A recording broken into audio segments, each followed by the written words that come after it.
Hello everyone, I'm day weather meteorologist Don Day with your Public Lands Council weekly weather update for this December 3rd, 2022, being brought to you by AgRisk Advisors and WSR Insurance Services Incorporated.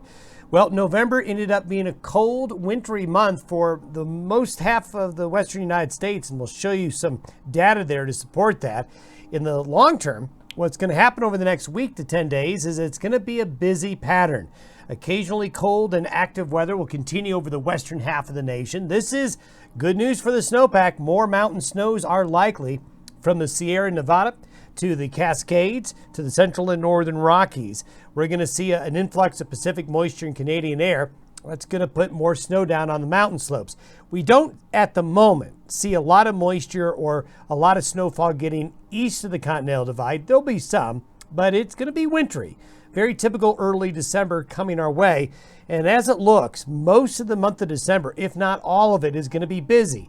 What that means is that we'll have frequent fronts, frequent episodes of Arctic air or Canadian air coming into the western United States, a very wintry pattern, a really big difference than where we were a year ago. A year ago at this time, most of the central and western United States was much above normal with temperatures and quite dry. Different situation so far here in November, December 2022. Over the last week, we have seen some decent precipitation. Finally got some moisture out here on the plains here with some snowfall. Also the Pacific Northwest and into the higher elevations, more snow has fallen, and this doesn't even include the most recent front that brought significant rains to the central valleys of California and the Sierra Nevada.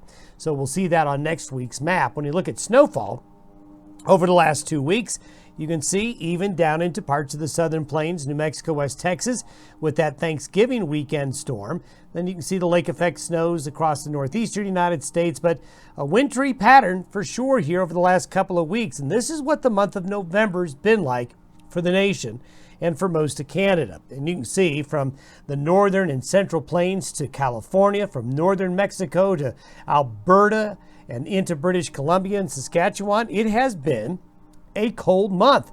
November, a very cold month for the western United States. But if we were to compare it to a year ago, as we just mentioned, it's like night and day. This is what it was like in November 2021. So this winter, we've got a whole different weather pattern and a different scenario driving a lot of the western weather. Yes, we still have La Nina like we did a year ago, but it's beginning to show signs of weakening, and the sea surface conditions out in the North Pacific are a lot different this year than a year ago, and that's made all the difference, and that's helping to give us that better precipitation and the colder weather that we've seen. Now, as we go into the forecast period, this is how the weekend's going to shape up. You can see it's a really busy map. We have Arctic air up over Canada, pushing into the northern Great Lakes and parts of the Midwest. We have another area of rain and snow with a low sitting off the west coast. And we're going to have some windy areas and a little bit of a Chinook wind across the central and northern Rockies. So the activity this weekend is going to be along the northern tier of the United States. That's where most of the weather will be. However, as we get to the middle of the week, we start to see another low come in off the west coast. This will spread showers into the Great Basin and the Pacific Northwest, and we'll start to see some colder air beginning to push back into the nation's western areas. And we've got another low up here that's headed south and east as high pressure is basically bookending the weather in North America. We have a high pressure ridge building up into Greenland and the North Atlantic. In the North Pacific, a high pressure ridge. And these are like bookends. And what this does is it bottles up the cold air and kind of keeps it in one general area. And that's in central and western Canada and the central and western areas of the United States. That's why it's going to stay very wintry. And this is by next weekend, we have another trough coming into the west. So this is what we mean by busy. And this is what we mean by more precipitation coming. And boy, you can see it. Look at the west coast. Look at Washington, Oregon, and California. We're going to get more rain and more mountain snow. Into the interior west, we're going to see west of the Continental Divide into the basin states. There's going to be precipitation as well in the form of rain and snow. Now notice, east of the divide here, we have a little bit of a dry patch. This is because of downsloping winds.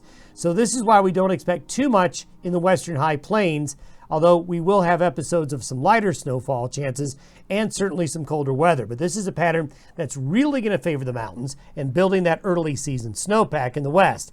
And there's the 7-day outlook for snowfall. And we may see the following week the snowfall amounts get pushed further south, maybe down to Interstate 70 and further south as we get a week closer to Christmas.